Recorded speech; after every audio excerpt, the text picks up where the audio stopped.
ಬೆಳಗಾವಿ ಜಿಲ್ಲೆಯಲ್ಲಿ ಮುಂದುವರೆದ ಅನ್ನದಾತರ ಆಕ್ರೋಶ. ಸಕ್ಕರೆ ಕಾರ್ಖಾನೆಗಳ ವಿರುದ್ಧ ರೈತ ಹೋರಾಟಗಾರರು ಪ್ರತಿಭಟನೆಯನ್ನ ಮಾಡ್ತಾ ಇದ್ದಾರೆ.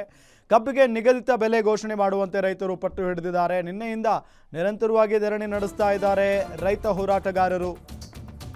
ನೋಡಿ ಗಮನಿಸ್ತಾ ಇದ್ದೀವಿ, ಬೆಳಗಾವಿ ಜಿಲ್ಲೆಯಲ್ಲಿ ಅನ್ನದಾತರ ಆಕ್ರೋಶ ನಿನ್ನೆಯಿಂದಲೂ ಕೂಡ ಇದ್ದೇ ಇದೆ.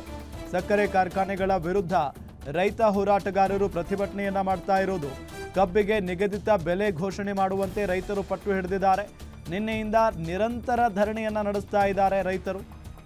ಪ್ರತಿ ಟನ್ ಕಬ್ಬಿಗೆ 3,500 ರೂಪಾಯಿ ಘೋಷಣೆ ಮಾಡಬೇಕು, ಇದು ರೈತರ ಆಗ್ರಹ. ರಾಜ್ಯ ಹೆದ್ದಾರಿ ತಡೆದು ಸಾವಿರಾರು ರೈತರು ಪ್ರತಿಭಟನೆಯನ್ನ ಮಾಡ್ತಾ ಇದ್ದಾರೆ. ರಸ್ತೆ ಮೇಲೆ ಮಧ್ಯದಲ್ಲೇ ವೇದಿಕೆಯನ್ನ ನಿರ್ಮಿಸಿ ಪ್ರತಿಭಟನೆಯನ್ನ ಮಾಡ್ತಾ ಇರೋದು. ರಸ್ತೆ ಮಧ್ಯೆ ಅಡುಗೆ ಮಾಡಿ ಊಟ ಮಾಡಿದ್ದಾರೆ ರೈತರು. ಮುನ್ನೆಚ್ಚರಿಕೆ ಕ್ರಮವಾಗಿ ಬಿಗಿ ಪೊಲೀಸ್ ಬಂದೋಬಸ್ತ್ ಏರ್ಪಡಿಸಲಾಗಿದೆ. ಬೆಳಗಾವಿ ಜಿಲ್ಲೆಯಲ್ಲಿ ಅನ್ನದಾತರ ಆಕ್ರೋಶ ಇನ್ನೂ ಕೂಡ ಮುಂದುವರೆದಿದೆ. ಸಕ್ಕರೆ ಕಾರ್ಖಾನೆಗಳ ವಿರುದ್ಧ ಏನವ್ರ ಬೇಡಿಕೆ? ಹಾಗಾದ್ರೆ ಕಬ್ಬಿಗೆ ನಿಗದಿತ ಬೆಲೆ ಘೋಷಣೆ ಮಾಡಬೇಕು. ನಿನ್ನೆಯಿಂದ ನಿರಂತರವಾಗಿ ಧರಣಿ ಮಾಡ್ತಾ ಇದ್ದಾರೆ ರೈತ ಹೋರಾಟಗಾರರು. ಪ್ರತಿ ಟನ್ ಕಬ್ಬಿಗೆ 3,500 ರೂಪಾಯಿ ಘೋಷಣೆ ಮಾಡಬೇಕು. ಇಷ್ಟೇ, 3,500 ರೂಪಾಯಿ ಪ್ರತಿ ಟನ್ ಕಬ್ಬಿಗೆ ಘೋಷಣೆ ಮಾಡಿ ಅನ್ನೋದು ರೈತರ ಬೇಡಿಕೆಯಾಗಿದೆ. ಆ ಹೆದ್ದಾರಿಯನ್ನ ತಡೆದು ಪ್ರತಿಭಟನೆ ಮಾಡ್ತಾ ಇರೋದ್ರಿಂದ ಎಷ್ಟು ವಾಹನಗಳು ನಿಂತ್ಕೊಂಡಿದ್ದಾವೆ ನೋಡಿ. ಪುಣಾ ಬೆಂಗಳೂರು ರಸ್ತೆ ಅದು ಹೆದ್ದಾರಿ. ಸೊ ಆ ಹೆದ್ದಾರಿಯನ್ನ ತಡೆದಂತಹ ಸಂದರ್ಭದಲ್ಲಿ ಇನ್ನೇನಾಗುತ್ತೆ, ಎಲ್ಲ ವಾಹನಗಳು ಅಲ್ಲೇ ನಿಲ್ತವೆ. ಅದರಲ್ಲೂ ನೋಡಿ, ಅಲ್ಲಿ ಎಲ್ಲ ರೈತರು ಅಲ್ಲೇ ಪ್ರತಿಭಟನೆ ಮಾಡ್ತಾ ಇದ್ದಾರೆ. ಅಲ್ಲೇ ರಸ್ತೆಯಲ್ಲೇ ಅಡುಗೆ ಮಾಡ್ಕೊಂಡು ಅಲ್ಲೇ ಊಟ ಮಾಡ್ತಾ ಇದ್ದಾರೆ. ಮಾಣಿ 20ನೇ ತಾರೀಕು ಆರ್ಡರ್ ಹೆಂಗೆ ಪಾಸ್ ಮಾಡ್ಯಾರ ಗೊತ್ತೈತಿ ಹೇಳಣ್ಣ? ಹೆಂಗೆ ಮಾಡ್ಯಾರಪ್ಪ ಅಂದ್ರೆ ಅವರೆಲ್ಲ ಸರ್ಕಾರಿ ವ್ಯವಸ್ಥೆನ ಬಿಟ್ಟಾರ.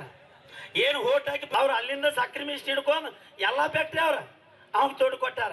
ಹಡಿಲೇ ಚಪ್ಪಲ್ಲೇ ರೈತರು ಬರ್ತಾರೆ ಕೊಡ್ತಾರ ಅಂತೇಳಿ ಅವ ಅಲ್ಲಿ ತೊಡು ತಗೊಂಡು ಅವ್ನು ಕೂತಾನ. ಅವನು ಮಾನ್ಯತೆನೂ ಇಲ್ಲ.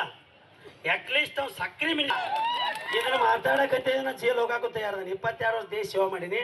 ಆದ್ರೆ ಜೈಲಿಗೆ ಹೋಗುವಲ್ಲ ಕರೆ ಅವ್ರು ಸುಡುದು 35,500 ಫಿಕ್ಸ್ ಮಾಡೋದು. ನಾವು ಹಿಂಗೆ ಮಧ್ಯಾಹ್ನಗಳು ಇನ್ನೂ 1 ಲಕ್ಷ ರೈತರು ಕೊಡ್ಬೇಕು. ರೈತರು ಎಲ್ಲರಿಗೂ ಫೋನ್ ಹಚ್ಚ್ರಿ. ಯಾಕಂದ್ರೆ ರೈತರು ಬರ್ತಾರ. ಯಾಕಂದ್ರೆ ನಿನ್ನೆಗಿಂತನೂ ಹೆಚ್ಚಿನ ರೈತರ ಅನ್ನದಾನ ಮಾಡ್ಯಾರ.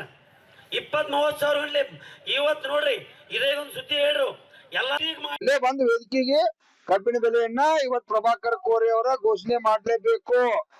ತಾವೇನಾರು ಉಡಾಪಿ ಮಾಡುದು, ರೈತರ ಮೇಲೆ ಇಷ್ಟೆಲ್ಲ ಹೋರಾಟ ಮಾಡಿ ಗುಂಡಾಗಿರಿ ಮಾಡಿ ಕಾರ್ಖಾನೆಗಳು ಚಾಲೂ ಮಾಡುದು, ಇದೇನಾರು ಲಪಡಾತನ ಮಾಡಕೈತ್ರಿ ಅಂದ್ರ ಕೋರೆ ಅವರ ಇದು ನಮಗೇನು ತೊಂದ್ರೆ ಇಲ್ಲ, ತೊಂದ್ರೆ ನಿಮಗೈತಿ.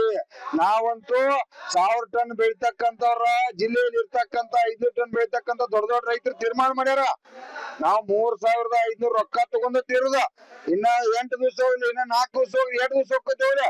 ಬೆಲೆ ನಿಗದಿ ಮಾಡಿ ಕಾರ್ಖಾನೆ ಚಾಲೂ ಮಾಡ್ಬೇಕನ್ನುವಂತ ನಿರ್ಧಾರ ಮಾಡ್ಯಾರು. ಇಲ್ಲೇ ಬಂದು ವೇದಿಕೆಗೆ